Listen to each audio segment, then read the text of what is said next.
Need to have your karma. It's not my job. Hey everybody, welcome to episode 124 of Waking Up to Narcissism. I am your host, Tony Overbay. I'm a licensed marriage and family therapist and host of the Virtual Couch, Love ADHD. And I would love for you to follow me on social media at virtual.couch on Instagram, at Virtual Couch on TikTok. Go find me on YouTube, actually, the Virtual Couch Podcast Network. And you can watch this podcast right now on YouTube and sign up for the newsletter.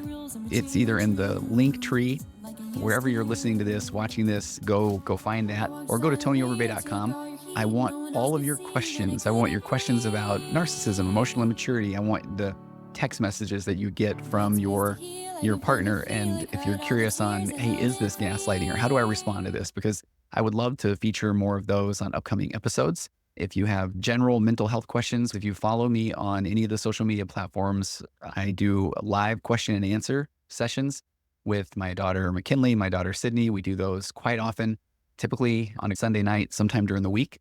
And so send me those questions. I would love it. It would be wonderful. What an incredible song by Riley Hope. I really feel like I have found my anthem for waking up to narcissism. Riley's song, Not My Job. And I'm just grateful that we connected and that she has allowed me to put her track here. And I'll also have a list in the show notes of all the places that you can find her music. And I'm sure you can find it wherever you stream your music, but I'll have some links in there as well. So let's get to today's episode. First, the disclaimer. And I wish I could do this in such a cool movie trailer voice. The names and distinguishing characteristics of the following story have been changed, but it is absolutely based on a true story. So a client recently told me about a friend of theirs, and we'll call their friend Evander. That is not their real name, not really even close. But Evander is a very friendly, well-liked guy, known for being agreeable. Evander is easygoing, and according to my client, and we will call my client Sam, again, not her real name, and not really very close either. But Sam says that Evander is truly one of the funniest human beings on the planet. Sam said that Evander doesn't like to make waves and often just goes along with others' ideas. But then she also hears him have just hilarious takes and jokes about what he's gone along with when they get together one-on-one. But she believes, and he often says, that he is truly just a go-with-the-flow kind of guy. And so one evening, Evander's friends invite him to attend a social club that is in their area that hosts regular events around the town where they live.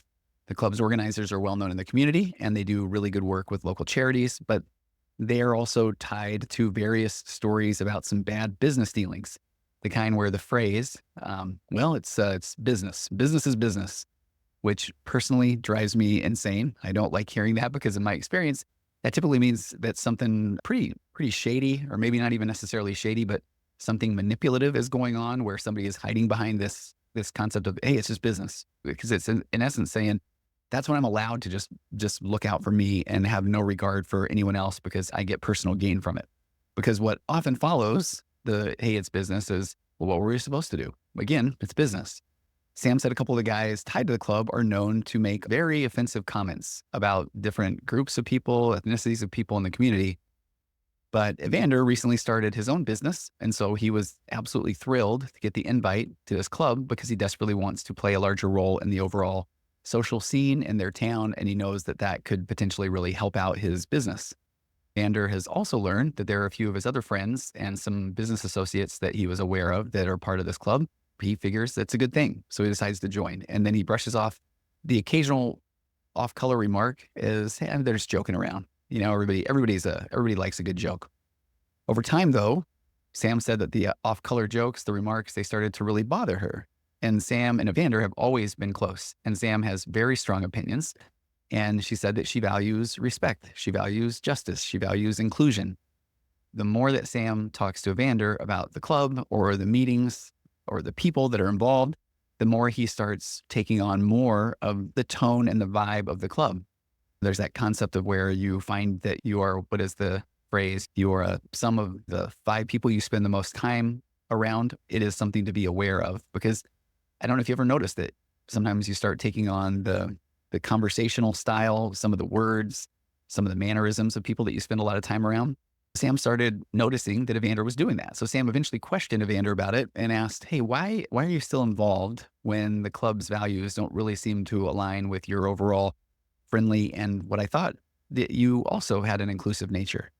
And Evander got a little put off, responded that he doesn't really necessarily agree with the comments, but he stays because of the opportunities and the connections that he gets through the club. And Evander reassures Sam that it's just something that you just need to learn to overlook, because he believes that it's just a small part of an otherwise positive experience. So as time passes, Sam notices that Evander is less open and actually less respectful in certain conversations, as though the club's attitude has started to influence his own. And so then Evander dismisses Sam's concerns and claims that his membership in this club doesn't really mean anything about his character. But Sam realizes that in a way, Evander has chosen more, maybe it's more the convenience over his own principles, or not wanting to deal with uncomfortable things, or he's desperately craving this validation from this larger group of people that he admires, almost like the cool kids club. And so she sees him often squirm around topics that he once didn't squirm when they would talk about. But when she tried to talk to him about those things, he immediately defends himself without asking Sam any questions about what is she seeing from her vantage point. Maybe help him understand his blind spots. But she was expressing genuine concern over her friend because she had this unique view of him, and she was owning that that was a her thing. But she felt like she was seeing what accommodations that embracing this new club, their leaders and the character and their morals of those individuals was doing to him, despite his absolute denial that he was changing at all or adopting any of the values or morals of the group. And that incident, along with the day-to-day doing and being that is happening, has left me thinking a lot lately about my own sense of self, or a sense that unfortunately I feel like I've only started to build over the past few years. And in a few weeks, I will be celebrating my 55th birthday. But I look back realizing that for a long time, I was walking around trying to be the person that I thought others wanted me to be. Kind of like Evander in this story, that I was trying to get people to like me, to be comfortable with me, so that maybe they would even love me. But that led to constantly questioning myself. And I'm wondering, what is wrong with me? And what do I need to do in order for people to actually want to know who I am or be curious? And then it hits me. If I don't know myself, then how on earth am I going to be able to love myself? And that really is a me issue. And so once I embraced that, I started the hard, but I think incredibly rewarding journey of discovering who I am, finding myself, and starting to really love myself. And so just like Evander is confronted by the need to make a choice about his own character, then I realized that getting to know myself really did mean discovering what were my true values, not just going along with the flow to avoid conflict. It might have been something I was modeled in my childhood. It becomes a difficult but freeing journey, learning to be authentically yourself, even when those around you have different expectations of who you are or their own experiences, and they want you to validate them. It means that instead of waiting for others to define me, I had to look inward and I had to learn to self-validate, and I had to learn to find peace and purpose in my own values and character. I think this is so applicable to the Waking Up to Narcissism audience, because you have people that have been managing other people's emotions, anxieties. But if you are one of those people who are starting to wake up to your own emotional immaturity or narcissistic traits or tendencies, then I would imagine there is a bit of a, I don't know who I am. So that part is similar on both sides of the fence, from the pathologically kind to the emotionally immature, that we truly didn't know what we didn't know. And you're starting to go on this journey of figuring out who you really are. And as cliched as it sounds, here's the truth. You're good. You're pretty amazing, because you're the only version of you that walks the face of this earth with your nature and your nurture and your birth order, your DNA and your abandonment and your rejection, your hopes, your fears, your dreams, walking around on this spinning ball of dirt. And you bring something so unique to the table. So when you recognize that, and when you embrace that inherent worth and your true value, then you no longer need others to define or even accept you, because you become able to operate from this place of integrity, acting in alignment with who you truly are. And I think as I see others that are struggling with this journey, which is what you do as a mental health professional, I can't help but hope that they will get there too, discovering the values that feel right to them, the values that are at their core, because it's those values, our morals, our principles, that define our character. When we act from that place of integrity, then people know us for who we really are.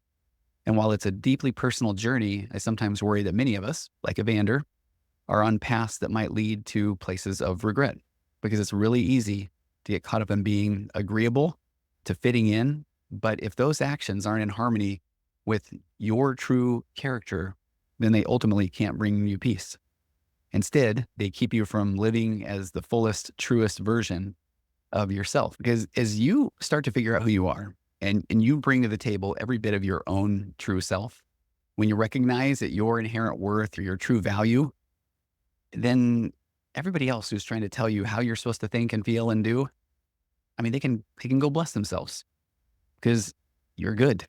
You love yourself. You have love to give, not so that you'll be okay, but because you already are okay. And you've discovered yourself. You've chosen yourself. You love yourself. So now let's have a healthy relationship where we come together as two individuals with different experiences. And now let's go experience life because life is here to be experienced. And it's a lot of fun when you can experience that with another person who is also just on that path of being and doing. But as I've been on this path of self-discovery, that I think I've also stepped out of my role as the nice guy, the people pleaser, the emotionally immature person who self-sacrificed for everybody around me. And now I see things a little differently. And I think what breaks my heart are all the people that I care about, even those I don't know, who I do worry are still on that journey of trying to find themselves and not realizing that your true self-discovery means finding your own values and your own morals, the values and morals that you are okay with at your very core. Because those values, those morals, those are what help you develop your character. And when you act in alignment with your character, now you're operating from a place of integrity. And people will start to trust that you are who you say you are. I know that this is a me issue, but I see people desperately trying to find themselves in ways that, again, I worry that they'll regret someday because they may come to realize that their actions weren't truly in harmony with their real character. Because character and integrity aren't just about the values that we openly, champion. So let's talk about integrity for a minute, because I want to make the distinction between integrity and your character, because I think those two things they're often misunderstood. They're often viewed as the same. And one I do think really plays into the other. So think of integrity as keeping your promises, whether it's to yourself or whether it's to others, but it's staying true to your values and then not bending them, even when it's tough or when nobody's watching, even when there's pressure from others to change your behavior if you don't really feel like that is something that is true to you. So integrity is more about aligning what you say and what you do with what you believe. And that's one of these things where I think it's so important to have integrity in order to become more emotionally consistent. And it's really like being your own anchor. No matter what the situation is, you're going to stay steady in who you are and what you stand for. Now, we'll talk more about differentiation a little bit later on in the show. And I do believe that our goal is to have a solid but flexible sense of self. So even when I'm operating from a place of integrity, which there's my anchor, but I am open to someone's feedback because that I do want to be the very best version of me. But ultimately, I'm anchored in me and not trying to, bad analogy, hand the anchor over to someone else to lug me around. An example might be, imagine somebody who values honesty and they tell their friends, they tell everybody around that they are committed always to being straightforward with them. And what's funny is in the world of narcissism or emotional immaturity, you'll often hear this phrase, well, you know me. And I feel like that's the person saying, right? I mean, this is what you think I am versus do I know myself? So if you take this person that prides himself on being very honest and very straightforward, but then take one evening where then, this other friend asks the person who's going to be honest for some really honest feedback, because I know you're always honest with me on some personal project. So some names, let's go with the friend's reference.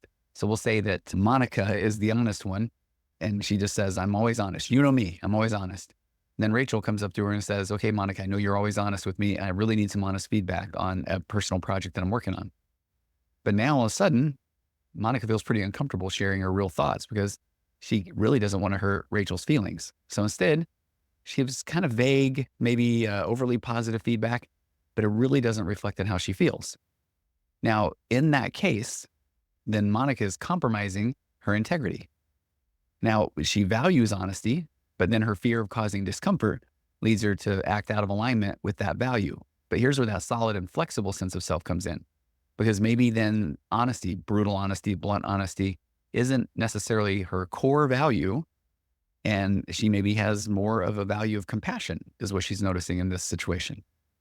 But rather than providing the constructive feedback that you know her, she's always going to give you, then she sacrifices her principle of honesty for the sake of keeping things calm, or maybe taking a little bit of an easier route.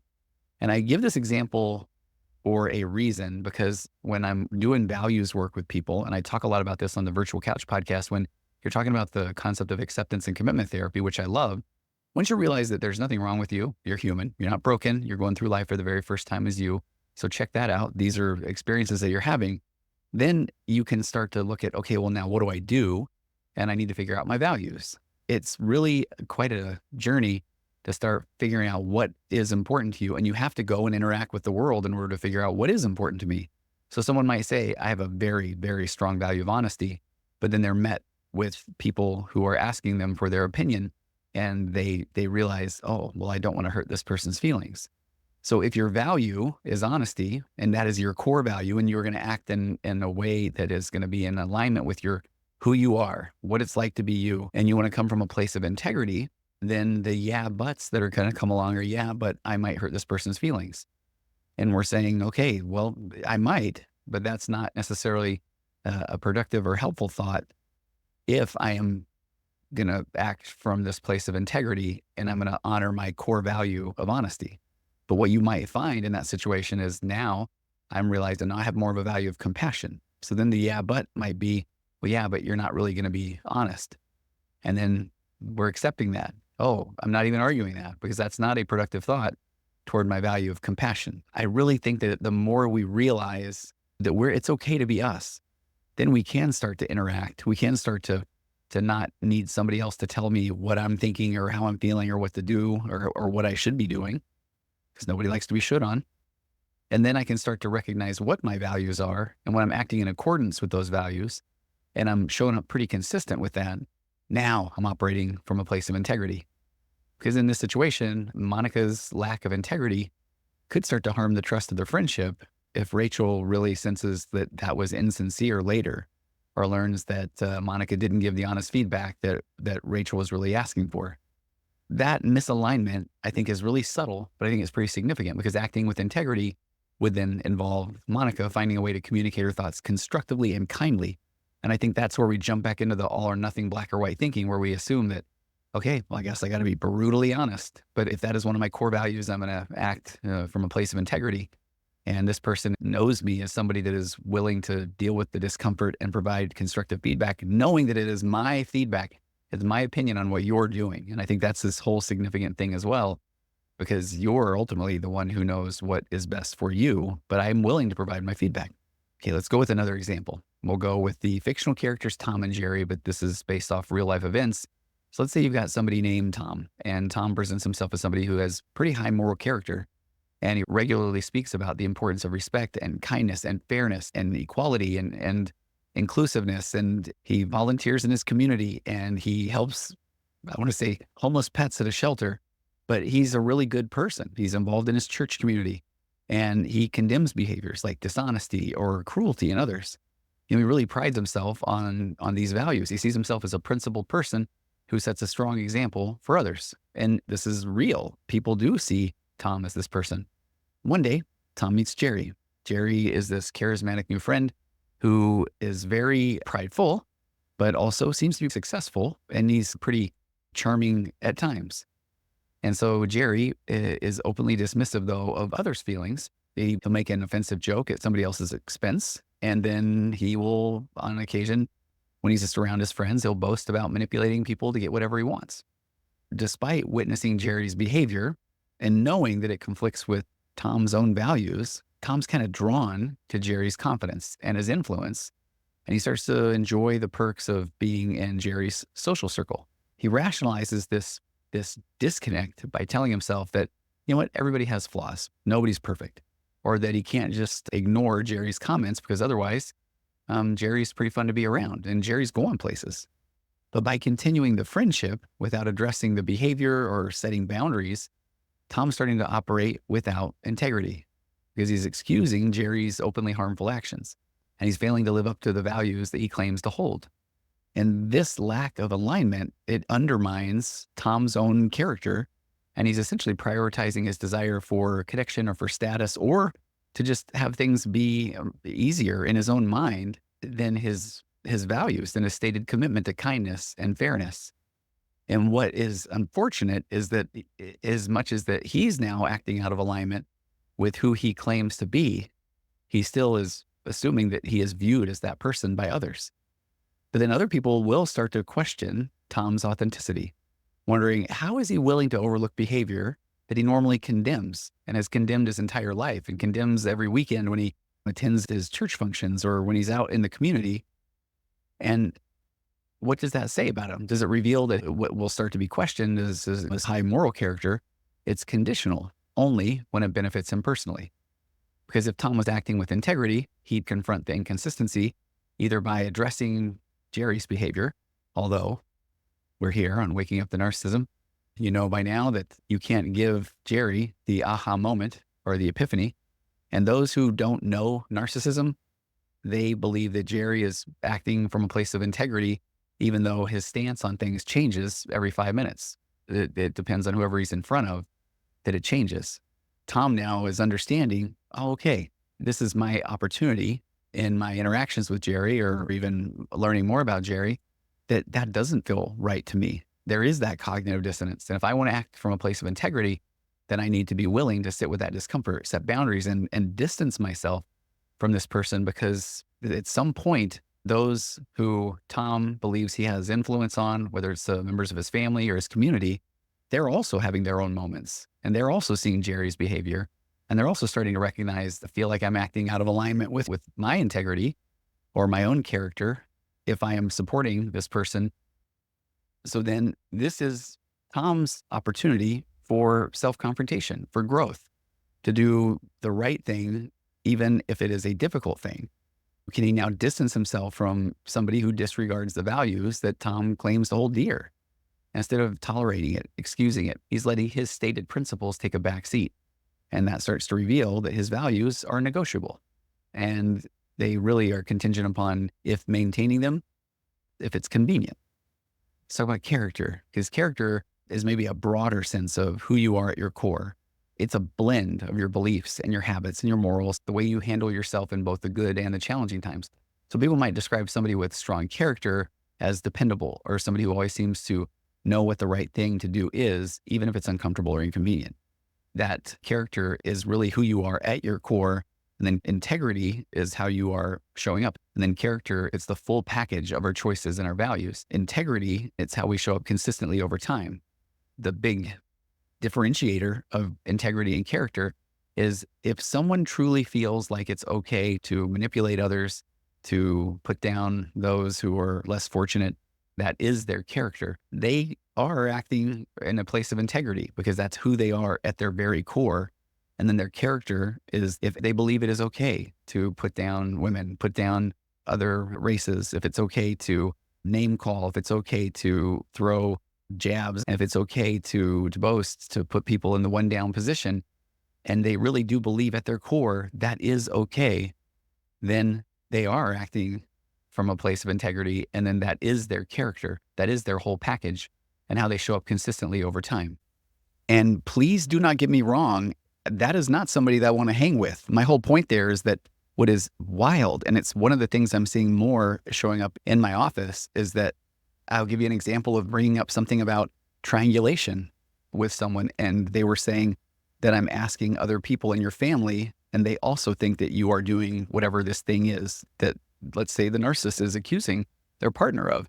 And I literally point out, oh, that's triangulation. That's a negative thing. That's trying to get someone else involved and saying that, okay, if we gang up on my partner, then maybe I can get them to bend to my whim and do the things I want them to. And this person essentially said, oh, yeah, that's what I'm doing.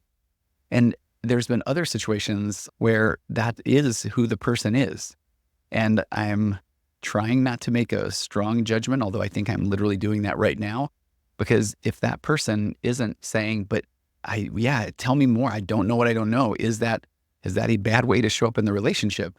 Because if they're not genuinely curious and their partner is saying, this is something I don't appreciate that's in the relationship, and the therapist is saying, yeah, that's a pretty well-known psychological phenomenon that is controlling and will not build true connection and intimacy in a relationship. But then if the person answering is like, oh, Okay, but that is what I would like to be doing. Well, then they defined their character, and their character is that, oh no, you do control your partner. So I am acting from a place of integrity. I had one of these situations recently, and I still remember my origin story of the person that sat in my office and literally just looked me dead in the eye with his wife there. And he said, yeah, I did all those things when we were dating. But yeah, now that we've been married, I don't do any of those things. Nobody does. That's not what you do. And I now realize looking back that, oh, that was his true character. That he felt like, oh no, of course you manipulate. You manipulate until you get what you need, then you back off. That's what everybody does. Right, guys? Doing the old right guys thing, looking behind him. Nobody's there. Or maybe some other narcissist, and they've got some club. But in that scenario, if that person is willing to say, but I don't know what I don't know, is that actually not the healthy way? And I would hope that the fact that you're sitting in a therapist's office, your wife's crying right beside of you, and the therapist is trying to hold his crap together might be a key that, yeah, it's probably not the best way to go. But then you can see where somebody could just argue so easily because they are saying, but you guys don't understand. This is the way I operate. But the therapist, he's so desperately, no, I can get through to this person. And the spouse says, I couldn't have picked someone like this. So maybe it is my job to help convince him. Or am I supposed to learn how to not have needs in a relationship? To be clear, when that is who they are, that is their character, and they're operating from a place of integrity, and that's the kind of behavior that will ultimately harm his reputation. Because as people start to recognize the inconsistency between his words and his actions, then he will be less dependable, less reliable. People will go to him less. So enter the world of narcissism, where now gaslighting is a childhood defense mechanism. If somebody lacks this real sense of self, and then they are trying to act from a place of integrity, well, they don't really know who they are. So integrity is somewhat out the window, but their character can change like the wind. It can go different directions. There's no consistency. I think you can start to see why it's so important to know who you are, to be able to operate from a place of integrity, and then do that consistently so that you can show what your character is. Character, that is the set of moral and ethical qualities that define who we are at our core. It's shaped by beliefs, values, habits, and it really does show and reflect how we approach ourselves, others, and the world. And a person's character is often judged by the qualities that they consistently show, like honesty, empathy, dependability. So somebody with strong character has developed those qualities deeply. They are deeply rooted in them, and they will be known for sticking to them. Integrity is about aligning one's actions with those core values and principles, living out the character that they believe in. Integrity means acting in ways that reflect your values, even when it's difficult or inconvenient. It's this bridge between believing in certain qualities and then consistently practicing them, which requires self-awareness. It requires a lot of courage to act from a place of integrity. A person might have really strong character in theory, but they lack integrity if they don't follow through with their values. And on the flip side, integrity strengthens your character because each action that aligns with one's values, it's like going to character and integrity gym, reinforces who you really are. But character and integrity aren't just about the values that we openly believe. They're also shaped by the behaviors and actions that we're willing to accept or ignore or rationalize. So in this sense, what we choose to even dismiss can reveal just as much about us as what we stand up for. But it's about where our own internal deal breakers lie. For example, if we encounter behaviors that conflict with our principles, with our values, but we still choose to look the other way for personal reasons, then we really might be compromising part of our character. And this process of questioning what we accept or allow is in itself an act of integrity. Because I think that we're all faced with these moments where our values clash with our choices. And how do we reconcile those tensions, that discomfort? By asking ourselves, what does it say about me if I'm willing to overlook this? We can explore character as a journey of self-reflection where each decision informs who we are and how we're seen by others, often in ways that we might not even anticipate. Because I think this really speaks to the essence of character and integrity, because I really hope that as you're starting to wake up to either the emotional immaturity or narcissism in your relationship and recognizing that now it's a time to figure out who you are, or again, you're waking up to your own emotional immaturity or narcissistic traits and tendencies, that it is time to figure out who you are. Because I think that we really need to examine what we allow or what we excuse in our lives, in our relationships, and in our interactions. I think those decisions do start to echo in our own sense of self when life pressures kick in, whether we're talking about work, stress, relationship strain, financial worries. Integrity and character are going to get tested. And for one, staying true to your values might mean making choices that aren't the easiest or the most popular. Integrity can be tough because it often requires us to sacrifice comfort or immediate gratification. We might even find that some friendships don't want to stay around. It's a bit like a workout for your moral muscles. Being consistent in who you are takes resilience. And I think character can also be tested because sometimes, especially when we're feeling insecure, it's tempting to just cut corners, justify behaviors, slip into a just this one time mindset.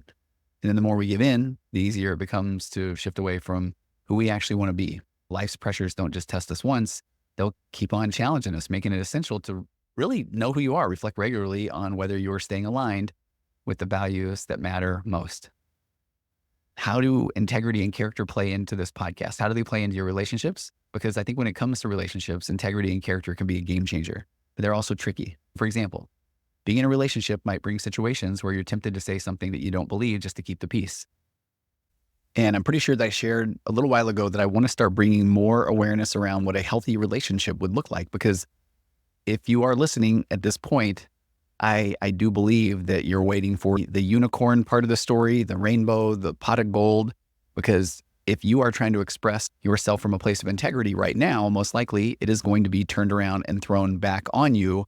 And I think that's part of the significance, I think, of today's podcast, because even if you were starting to develop a little bit of your own sense of self or starting to recognize that something like kindness, compassion, empathy, that those are part of your character, but then if you are acting from a place of integrity, those things were then turned around on you in the form of gaslighting or in the form of making you feel bad about your kindness or about your empathy or your compassion. And I still remember working with someone and we were talking about how that becomes a sense of betrayal. And I think that it's almost handled similarly to the work I do with betrayal trauma, where you are going into this relationship and you've brought your junior or baby version of your character based off of your growing up. And now you're bringing it into this relationship and saying, hey, here's my heart, here are my emotions, and I'm going to trust you with them. And this person's saying, that's not who you are.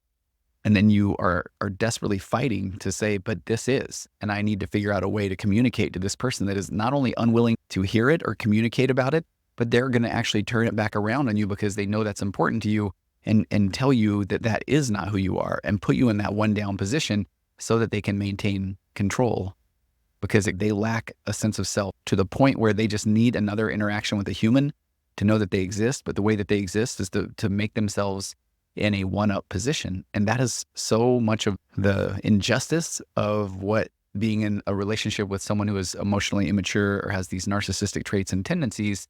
That's why that can feel so wrong, because you're starting to develop your true sense of self as you start to get out of adolescence and into adulthood. And now it can speed up the process if you are in an emotionally healthy relationship. As we say in the world of emotionally focused therapy, we're actually designed to deal with emotion in concert with another human. But concert of emotion should not be, I can't even think of a funny analogy here, but that it shouldn't be that you're hitting each other over the heads with your tubas, I guess, but it should be you're learning how to play this music together and you're open to feedback because you only bring yourself to the relationship. And here somebody has all their own experiences. So, wow, I can't wait to have these shared experiences, not here's my experience and somebody saying, well, I don't think that's who you are. And that's the part that just, I'll get off my soapbox now, the wind machine, we'll go turn that off. Take off the wig if you aren't watching on YouTube. Actually, that was not what I was doing. But I hope you can see why I just feel like this episode is so important.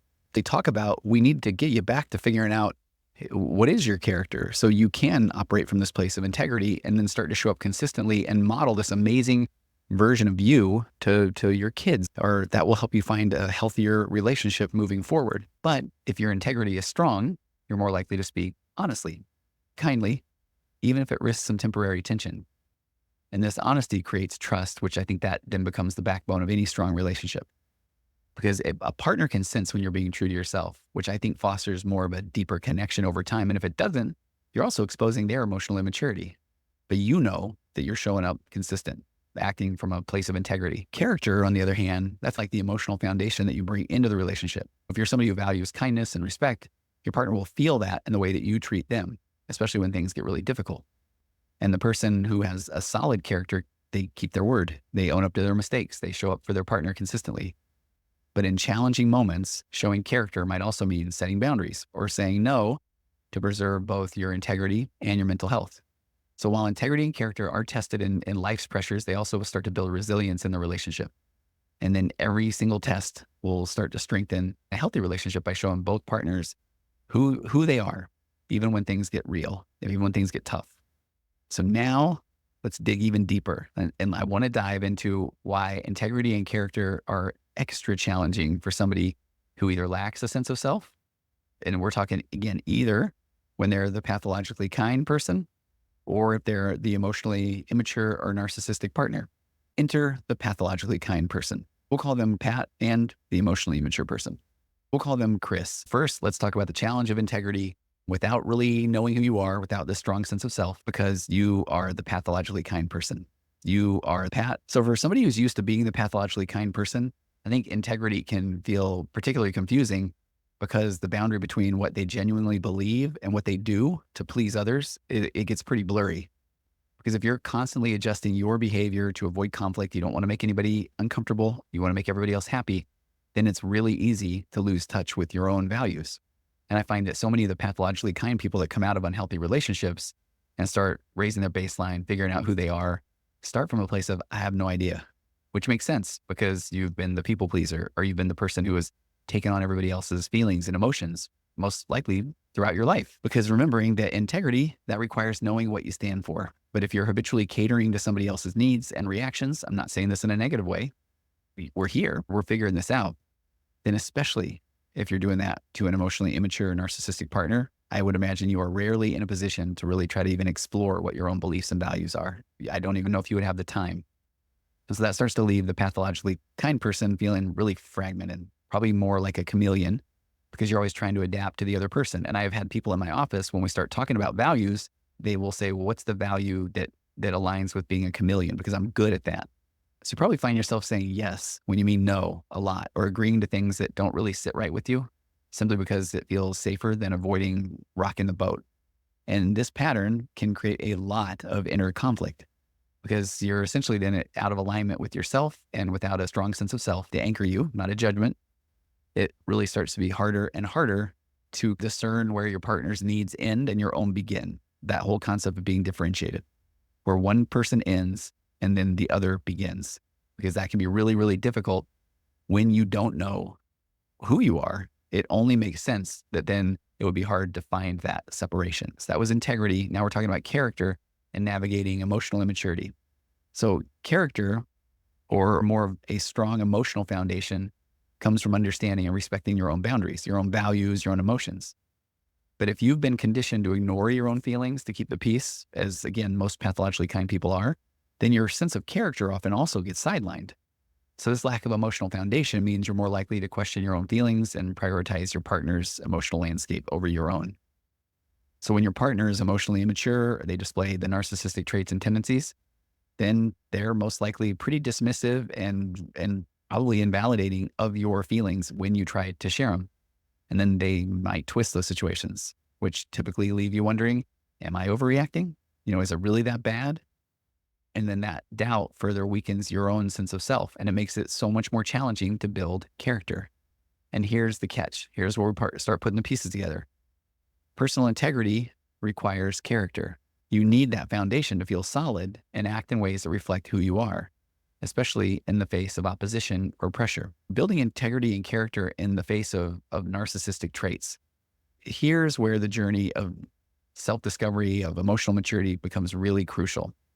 Because to step out of that pathologically kind role, it's essential and necessary to start tuning into your own feelings and starting to ask yourself, what does matter to me? Because gradually you can start to cultivate integrity by making real small decisions that start to reflect your values, even if it's as simple as saying no to a request that doesn't really line up with what you want. And over time, every choice that you make, that you honor your values. And again, if you don't know what your values are, start taking little steps, making little choices, because that will help you uncover your values. But as you do that, then that starts to strengthen your character, providing that emotional foundation that you need. So with practice and consistency, you'll find it easier to hold steady when your partner's reaction tries to pull you off course. So instead of feeling obligated to keep the peace at any cost, then you start recognizing that staying true to yourself is a form of self-respect. It's a form of self-care. And in a way, it's the very essence of emotional maturity. So next up, enter the emotionally immature, who also is operating from a lack of self. We will call them Chris. So let's take a look at why it's also a challenge for the emotionally immature person or somebody with even narcissistic traits and tendencies. It's difficult for them as well to operate from a place of integrity. And this is particularly difficult for them because, like the pathologically kind person, they are often disconnected from their true self and they are truly living from a place that is the false self. And emotionally immature narcissistic people usually create this false self as a defense mechanism. It's an identity that they built to present themselves as impressive or in control or above reproach. And they've developed that version of themselves because it goes back to childhood. At a young age, they learned that showing vulnerability or weakness was not safe at all. And they also probably didn't see it modeled. So instead of exploring, embracing who their true self was or having a secure attachment with a parent that was going to say, hey, how are you feeling? Or what do you want to do, champ? Then they were told, this is what you need to do in order to be valued or be validated. You have to be incredibly special. Instead of ever really exploring any flaws because they couldn't have them, then they become hyper-focused on maintaining a particular image, one that makes them feel valuable, one that makes them feel secure. And one of the easiest ways they do that is to put you in that one down position, because what does that put them in? The one up. So operating from this whole false self makes integrity really difficult for a few reasons. First, integrity requires a willingness to look at oneself honestly. So when the pathologically kind person can step out of their role of trying to manage everybody else's emotions, they're usually okay at starting to look at themselves honestly, although they will feel bad or feel like it's selfish. But when you're talking about the emotionally immature or narcissistic person, then they already feel like they see themselves honestly, and they are going to convince you that that is the case. That's what makes it so difficult, because they have to self-confront and admit that they aren't showing up in the best way for you, their partner, even for themselves.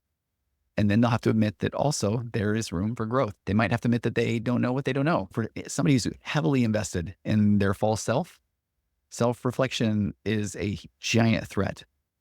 And that's where the extreme discomfort comes in. And the emotionally immature narcissistic person wants nothing to do with that discomfort.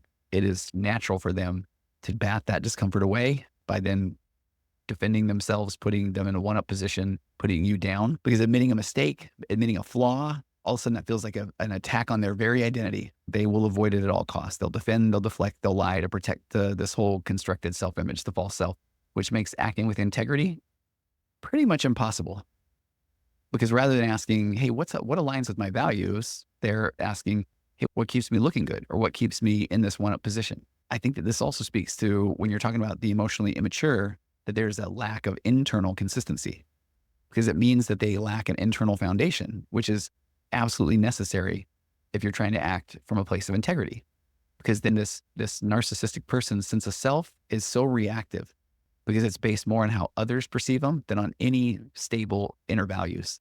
It is just a flow, an inner flow state of narcissism.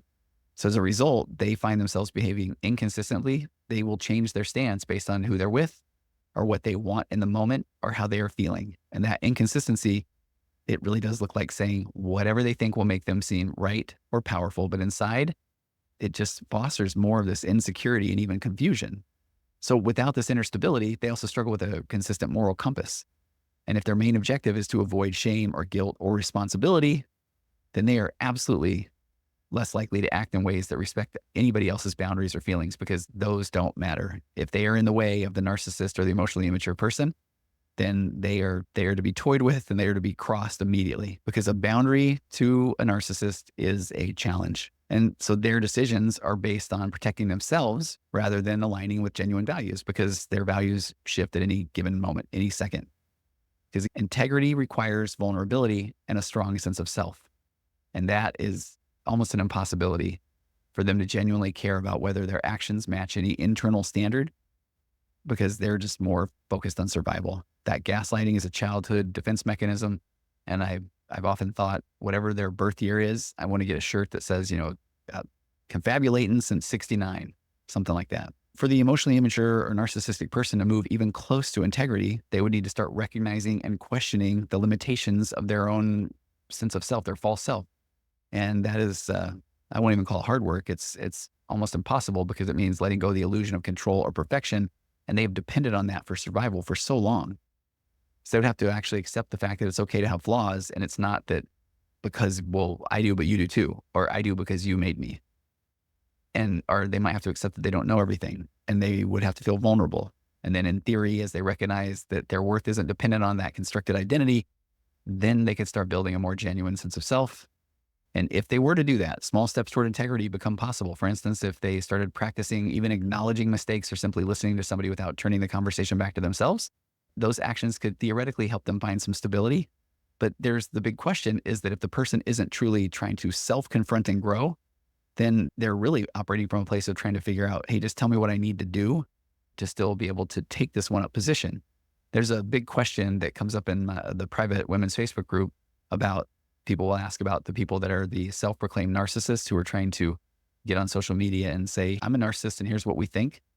But what is fascinating is, in theory, then that would say that if that person is still narcissistic, then they just found another way to get their supply, which is that validation of saying whatever it is that they feel like is the right thing to say. But I would imagine that most likely would change at any given moment, because if they still are the narcissist that they claim to be, they are operating from a false self to get that validation. So now let's talk about Pat and Chris. I'm going to give you two scenarios with Pat, the pathologically kind person, and Chris, the emotionally immature. And I want to show you how these interactions keep them both locked in this cycle that reinforces their insecurities and their lack of self-awareness. So the first one, conflict over social plans. So Pat and Chris, they're invited to a friend's party. And Pat actually really enjoys socializing, but Chris feels insecure in social settings, but is not going to say it that way. So they tend to make real dismissive comments or complain about any kind of event. And especially because this is what Pat wants to do. So the interaction, as they get ready to leave, Chris starts expressing their frustration, saying things like, man, these people are so fake. I don't even know why we go. And then Pat immediately picks up on Chris's resistance, discomfort, and instead of addressing their own desire to attend, starts reassuring Chris, we don't have to stay long. And if you're uncomfortable, we can leave early. So Pat's already preparing to minimize Chris's discomfort and willing to sacrifice their own enjoyment. So they make it to the party. Chris makes a ton of passive aggressive remarks like, it's exactly why I hate these events. Everybody's pretending to be something that they're not. Pat, sensing Chris's discomfort, goes into overdrive, because that's what Pat does, and attempts to make Chris feel at ease. So Pat starts to subtly distance themselves from others, or trying to shield Chris from conversations, or redirecting attention whenever Chris starts to really look uncomfortable. And man, Chris lets Pat know, I am uncomfortable. So then after the party, instead of reflecting on their own feelings, Pat focuses on Chris's experience, saying, hey, I hope it wasn't too uncomfortable for you. I really appreciate you going. And so what's Chris going to do? Respond dismissively. I don't even know why you made us go. And that leaves Pat feeling guilty, leading Pat to apologize despite wanting to attend the event in the first place, but they would never say that. So what does that result in? In that interaction, both Pat and Chris show up in ways that keep them stuck, because Pat is constantly trying to manage Chris's emotions and sidestepping Pat's own preferences. And so by catering to Chris's discomfort, Pat reinforces the idea that Chris's feelings are paramount and that Pat's own wishes need to take a back seat. And I think that kind of self-sacrifice, that's what leaves Pat feeling unfulfilled, coming from a place of self-betrayal and absolutely unseen, unacknowledged. But then Chris, on the other hand, it gets to avoid taking any responsibility for the discomfort that they put into that social situation. And instead, they project their frustration onto Pat. They get to blame Pat for the whole experience. I can't believe we even had to go. And Chris will hold that over Pat for days now. It will be brought up anytime that Pat wants to go to anything else social. So Chris gets to remain comfortable in this pattern of emotional immaturity, because they believe that their feelings take precedence without any need of self-reflection. Scenario 2, a financial decision. Pat and Chris are discussing finances. Pat mentions wanting to save up for a trip that they've been talking about for a while. Chris, though, dismisses the idea, saying, we can't afford it. Doesn't offer any specific reason, and starts then buying things that they need and items for themselves, not consulting Pat. So then Pat, eager to keep the peace, wants to avoid confrontation, decides, okay, I need to let this slide, and I will manage the finances really carefully to make sure that Chris doesn't get frustrated or upset. So Pat rationalizes, I guess probably Chris is right. Maybe it's not the right time to save for a trip. But inside, Pat feels some resentment building up. And so then as the months go by, Chris continues to make all kinds of financial decisions without Pat's input, but Pat doesn't want to bring it up because it's uncomfortable. And Pat knows that it won't go well. So when Pat finally brings the trip up again, Chris becomes so defensive, saying, You always want these unrealistic things. I am the practical one here. If it wasn't for me, we'd be broke. So Pat, feeling shut down, feeling guilty for even bringing it up, immediately backtracks. No, you're right. I don't want to make things harder for you. So in trying to please Chris, Pat reinforces the idea again that Chris's opinions are superior, that they are valid, that they're the only ones that we can talk about, while Pat's feelings are not worth standing up for. So what happens in that dynamic? Pat constantly avoids bringing up their own wants, fearing it's going to create conflict. It's going to make Chris uncomfortable. Pat's tendency to people please, because that's what Pat does, makes them accepting Chris's dismissive or controlling behavior as almost inevitable. And so that keeps Pat feeling unworthy of even bringing things up. Definitely knowing that Pat doesn't have equal input in the relationship. And Pat becomes convinced that their own needs are secondary because that's what their needs were as a kid. Chris actually gets more emboldened and becomes more emotionally immature and continues to make these unilateral decisions because they can. Because Chris's lack of self-awareness, their reluctance to have any kind of compromise, then it deepens their dependence on having absolute control. So they remain in this position where they don't have to address their own insecurities, or they don't have to consider Pat's needs because they are just accustomed and used to Pat just adjusting to them. If Chris says something, Pat just backs off. So how does that keep them both stuck? I think it's kind of obvious. In this framework where Pat continually accommodates Chris's discomfort, Chris dismisses Pat's feelings, that is a toxic loop. Because Pat's pattern, by continually catering to Chris, Pat loses more and more of their own sense of self. And then they start identifying as the caretaker in the relationship, believing that Chris's happiness is actually their responsibility. This is my lot in life. This is what I'm supposed to do. And that is the kind of mindset that keeps somebody, a good person like Pat, locked into people-pleasing and self-sacrifice. And they eventually try to make sense of it or justify it in their own minds. Pat's not about to express or prioritize their own needs. Chris's pattern, which I think is so fascinating when you look at it this way, and this is why it just creates that human magnet syndrome, Ross Rosenberg calls it, that Chris becomes not challenged, never challenged to grow emotionally. I'm not saying that it would work because we know we can't give them the aha moment, but the lack of any kind of confrontation allows Chris to live pretty comfortably in their emotional immaturity because they still get to continue to blame others, avoid self-reflection. Their defensive behavior just intensifies because they've come to expect that Pat will cater to their needs and Pat will do anything they can to smooth over any discomfort. So that is this reinforcing cycle because every time Pat sacrifices their own needs, they reinforce the idea that Chris's feelings they're top of the mountain. They are paramount. And while Chris becomes increasingly dependent on Pat's attention and emotional management. So if Chris needs to know that Chris exists, let me get in a scrap with Pat so that I can take the one-up position and know I'm good. But it actually leaves them both feeling unfulfilled because if Pat feels invisible, starts becoming resentful, and Chris becomes increasingly demanding and dismissive and trapped in almost like this fragile sense of superiority. So without any kind of intervention or self-awareness, Pat and Chris will stay in this dynamic forever, where Pat's kindness turns into a compulsion to cater. Chris's emotional immaturity creates this constant need to control. And then that cycle not only keeps them stuck, but it reinforces this false self that we talked about earlier. That is what their sense of self is based off of, is this toxic cycle. So they are nowhere close to figuring out what their character is so they can act from a place of integrity. So Pat needs help. And that help would theoretically pressure the relationship for growth. But it might really only be Pat who benefits from the pressure for growth. So enter the picture my favorite, David Schnarch's 4 points of balance. And this is how we're going to outline a strategy for Pat to break free from the pattern of people-pleasing and self-sacrifice. So this approach is one that can help Pat build a stronger sense of self while navigating the relationship and learn to hold steady, even when Chris's reactions might tempt them to revert to old habits. Am I only focusing on Pat? Yes, I am. And first, let me define the concept of differentiation from David Schnarch. He defines it as people's ability to balance humankind's two most fundamental drives. We have this desire for attachment and connection on one hand, but we also have a desire to be an individual and direct the course of our own lives on the other. And that refers to the ability to hold on to yourself, even when important people in your life are trying to pressure you to conform to what they want you to be. So differentiation, it yields emotional autonomy, and that becomes the basis of healthy interdependence and the foundation for intimacy, for polarity, for stability in long-term relationships, even though it might seem counterproductive at first, because we get into these relationships and we think that we have to be on the same page on everything, but we're two different humans. we can show up different in the relationship, and that can actually build polarity. It can build the positive tension in the relationship. So there's differentiation. So now we go into his 4 points of balance. The first one, having a solid but flexible sense of self. What does that look like?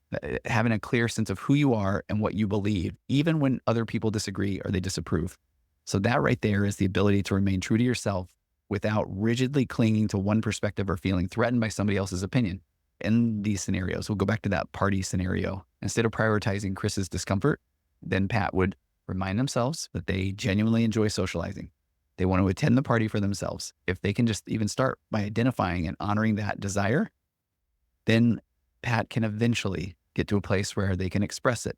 I don't even know if I want to use the word, but assertively, maybe more intentionally, saying things like, I really like seeing our friends and I would like for us to go. If you're not comfortable, we can stay for a shorter time, or I will go and you can stay here, but I would like to attend. Now, right now, if you're in the relationship with the emotionally immature narcissistic person, you can, I think I covered this a couple of weeks ago about the episode where I thought there were some really bad tools being shared, saying, hey, just use empathy with the narcissist. And they'll say, oh my gosh, that works on me, which it does not. So in this scenario, I am saying that this would be after a period of time where you are developing these differentiation skills. And then we'll talk about this, where you're going to say things from a place of integrity, but it is not looking for an outcome.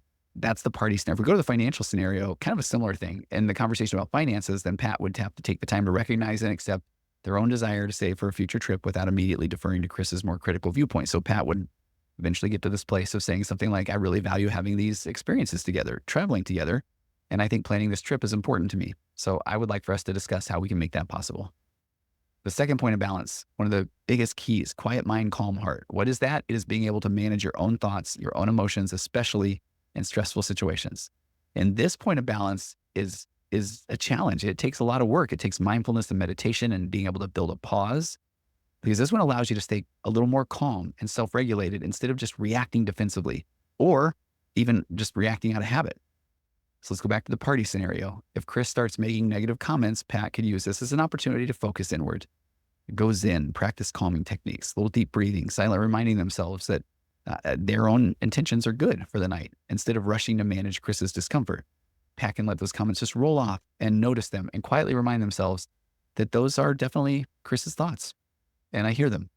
They don't have to take responsibility to manage Chris's emotions. And if we apply that quiet mind, calm heart to the financial scenario, then when Chris dismisses the idea of saving for the trip, Pat can practice not taking it personally. By focusing on staying very calm and zen, Pat can avoid defensiveness and then maintain their perspective without succumbing to Chris's criticism, even though Chris is probably going to even push back more and try to push even more buttons, because all of a sudden they're not getting the rise out of Pat and they're going to be left feeling pretty emotionally vulnerable. So Pat can keep this steady mind and remember why the trip is meaningful to them. And then Schnarch's third point of balance is this concept of grounded responding. That's the ability to respond thoughtfully, intentionally, rather than just react impulsively. And that involves choosing actions that reflect your true values and your intentions, even when it might feel uncomfortable. Back to the party scenario. So instead of reacting to Chris's negativity by immediately catering, Pat would try to respond in a way that reflects their own desires. For example, Chris makes a dismissive comment. Pat might respond with, I hear you don't like these events very much, but I'm looking forward to connecting with people tonight. That's grounded. That response honors Pat's own feelings without getting drawn into Chris's perspective or kind of getting down and wrestling in the mud. Financial scenario. So Pat would, again, use a grounded response to keep the conversation focused and assertive, saying, I understand that saving might feel challenging, but I believe this is something important to prioritize. So rather than letting Chris's reactions derail the whole discussion, Pat learns to stay firm in their stance, and that will help them reflect a much deeper commitment to their own wants and needs. And then this fourth point of balance, Schnarch calls it's meaningful endurance. So that's the capacity, the ability to tolerate the discomfort that often comes with growth and change. And over time, you learn to embrace the discomfort. You know that when discomfort is there, that I will learn something about myself. And that is about holding steady in your choices and your values, even if it might strain the relationship or lead to even temporary conflict. We're kind of starting to play the long game. Go back to the scenarios. In the party, instead of retreating into people-pleasing behaviors to avoid Chris's discomfort, Pat needs to learn to practice meaningful endurance by standing by their choice to attend the party, even if Chris makes negative comments. because that endurance could mean that Pat might then face criticism or disapproval from Chris. But if Pat's staying aligned with their own values, they're building emotional resilience. They're reinforcing their own sense of self that is starting to develop. And in that financial scenario, in continuing to bring up the topic of saving for a trip, then Pat might experience resistance from Chris. Pat will experience resistance from Chris, who could respond with frustration or attempts to shut down the conversation or anger or withdraw. But meaningful endurance means that Pat's willing to stay in this discomfort. They're willing to assert their needs, even if it means navigating some tension with Chris. When people can really start to embrace these 4 points of balance, and we'll take Pat in this scenario, Pat starts to break away from the automatic impulse to please and manage Chris's emotions. Instead, Pat can start focusing on understanding and respecting their own desires, their own values. And that's what will allow them to show up more authentically in the relationship. And then with every single interaction that reflects this self-awareness and resilience, Pat is reinforcing a new narrative about who they are, one that is not just solely defined by how well they accommodate or meet Chris's needs. And then over time, Pat's new way of responding starts to affect the dynamic with Chris. I'm not saying that then they both grow closer together, but by refusing to act from this place of just constant appeasement, Pat starts to subtly invite Chris to confront their own emotional responses and expectations. And that key word there is inviting, not demanding, not forcing, and not even guiding. But it's just this, it's a bit of an invitation.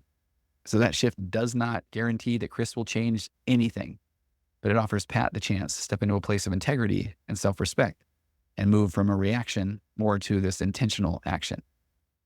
I want to just quickly go through, while I have you here, this is the bonus version. Pat and Chris are locked in a dynamic, what Schnarch calls gridlock, and how Pat can begin this really powerful process that is so wild to start to do it in my own life, but you have to be pretty grounded, have those 4 points of balance down. But it's what Schnarch calls constructing the crucible, because that starts to bring personal growth and integrity into the relationship. So in their relationship, Pat and Chris they are entrenched, they are in gridlock. For Pat, gridlock happens because they're constantly accommodating Chris's needs, sacrificing their own desires to get rid of the conflict or the tension. On the flip side, Chris relies on this accommodation to avoid any kind of self-confrontation or any kind of introspection, and pretty much just disregards Pat's needs entirely. So both are stuck. Pat feels invisible and undervalued, and then Chris feels entitled to have their way, but still fundamentally insecure, needing Pat's constant interaction to maintain their sense of control. So in gridlock, Schnarch talks about how each partner is pushing the other, Pat seeking validation and connection by sacrificing their needs, hoping Chris will reciprocate, and Chris seeks control and validation by expecting Pat to meet their needs without a question. So neither can really validate themselves without needing the other's approval. That creates the power struggle.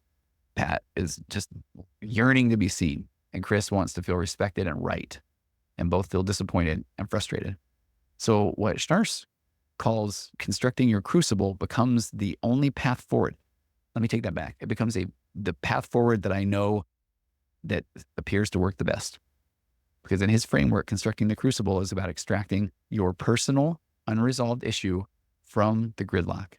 So essentially using the conflict as a mirror to confront your own needs and your own insecurities, your own limitations.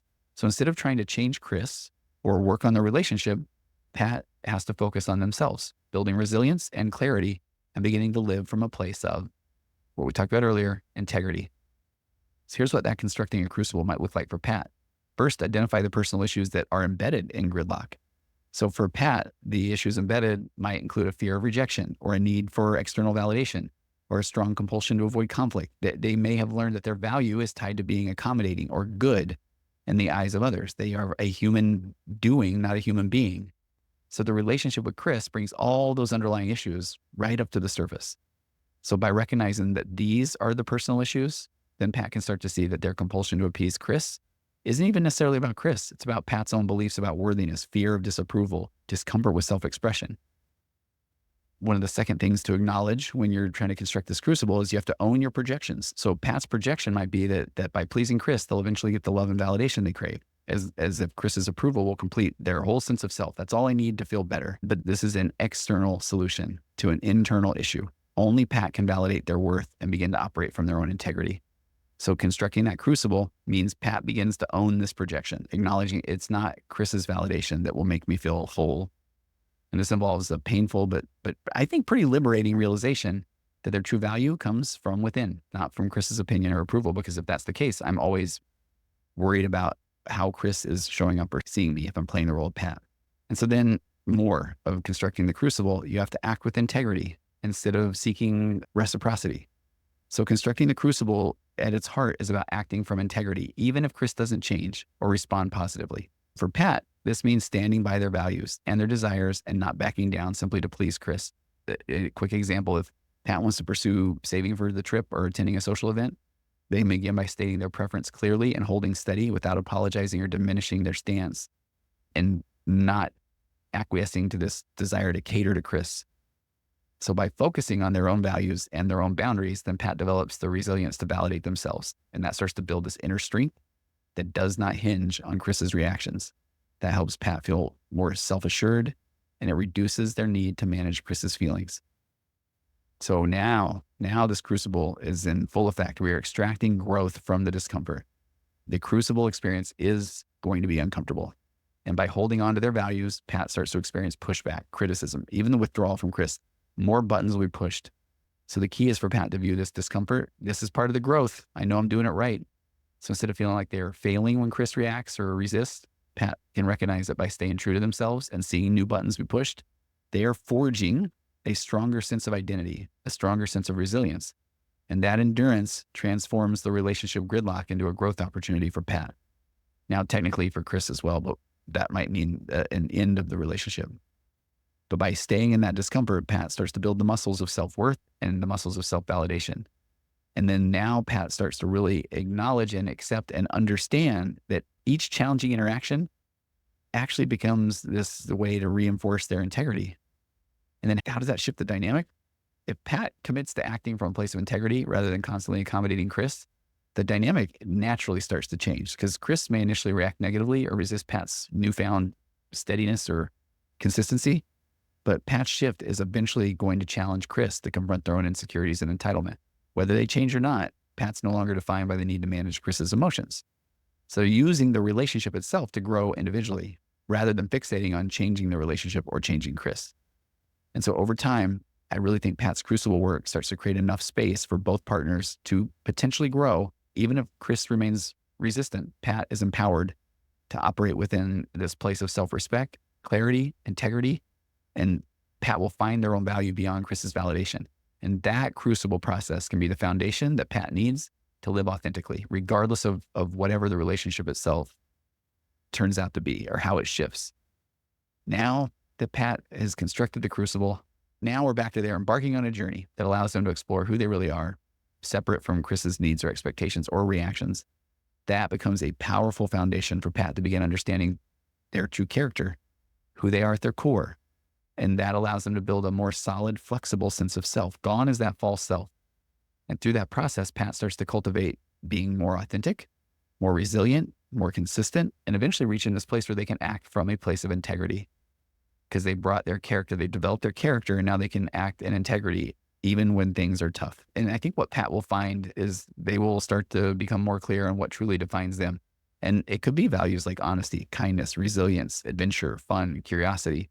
And they can start to recognize and appreciate those qualities in themselves, because no doubt they have not even had the mental fortitude or the emotional time or space or energy to explore what their values are, because they're so busy managing Chris.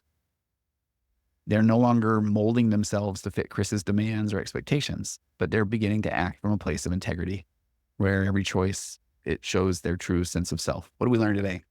I think what we explored is this whole journey of uncovering, embracing your character and your integrity. But that one takes self-awareness and courage. And for so many people, it's going to start with the recognition that we've been living from a place of accommodations or conformity, and often trying to fit into molds set by others. So whether through relationships or whether through social circles, we can start to fall into patterns where we dismiss our own values or don't even know what they are to just meet the expectations of everybody around us. The true character, true integrity, it comes from within. So it requires you to step away from the external validations and discover what you stand for at your core. So when you cultivate a strong sense of self, then you're better able to align your actions with your values, and you start to build more of this life that reflects who you really are. You find your sense of purpose, and your life is not consistent upon trying to manage somebody else's emotions or figuring out what's wrong with you. You get to start being and doing. And in any path to self-discovery, I think the values that you start to determine and hold, those will not only help you develop your character, but also the strength of your integrity. And by being willing to confront your projections and your desires, we make room for a deeper understanding and fulfillment, first with yourself. And then it's something you can offer to somebody else. And you learn to prioritize self-validation over needing anybody else to tell you you're okay. And I think that really allows you to operate more from this place of truth and not just trying to avoid discomfort.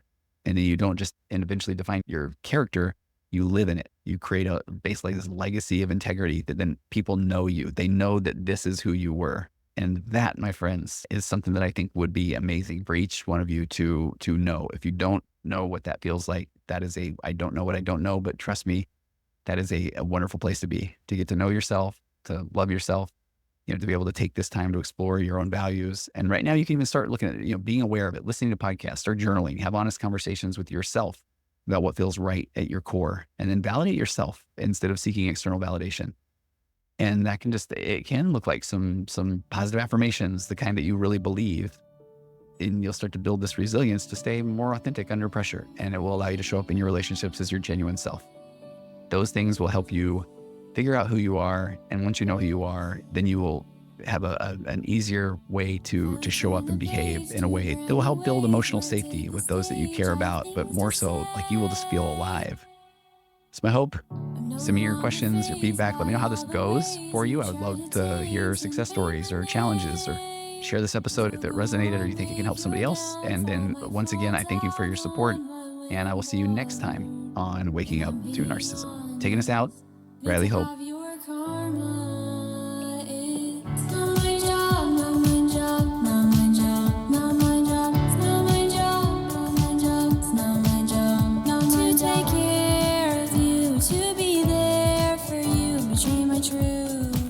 Like I used to do. Oh, it's not my job, not my job, not my job, not my job, not my job, not my job, it's not my job. Not to behave for you, to obey your rules and betray my truth, like I used to do.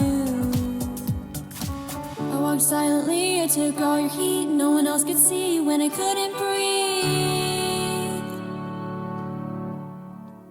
Had space to heal, I can finally feel. I cried all the tears I held in for years. So go on, make your downfall my fault. I'll go on my way unbothered. If I'm being honest, I need to have your karma. It's not my job, not my job, not my job, not my job, it's not my job, not my job, not my job, not my job. Take care of you, to be there for you, betray my truth, like I used to do. Oh, it's not my job, not my job, not my job, not my job, not my job, not my job, not my job, not my job. To behave for you, to obey your rules and betray my truth, like I used to do. No matter how much I gave, you take and take. I almost gave my life away, no one else could save me. I had to save me. No matter how much I forgave, you always stayed the same. When we remain in pain, we become our pain. So I had to become the change. Not my job, not my job, not my job, not my job, not my job, not my job, not my job, not my job. To take care of you, to be there for you, and betray my truth, like I used to do.